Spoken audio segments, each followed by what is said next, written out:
Mais ce chapelet de critiques sur la politique africaine de la France, en particulier, et de l'Occident en général, ne doit pas masquer les carences de la diplomatie et des politiques africains, qui sont les principaux responsables de ce manque de considération qu'eux-mêmes dénoncent. Après tout, Paris et les autres nations du Nord sont dans leur rôle. Elles essaient d'étendre, comme c'est naturel et de tradition, leur hégémonie sur le reste du monde. C'est l'histoire du monde et elle dure depuis la nuit des temps.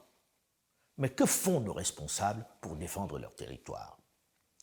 Parfois, on a le sentiment que certains oublient combien la question malienne les concerne directement.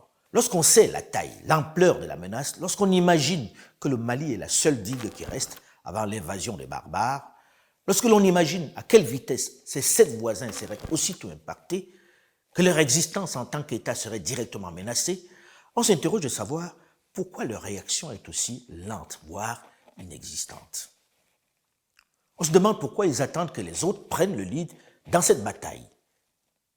Si le Mali s'effondre, c'est toute l'Afrique de l'Ouest qui tombe avec lui. Il n'y a qu'à regarder les attaques qui se multiplient déjà dans le nord du Togo et du Bénin.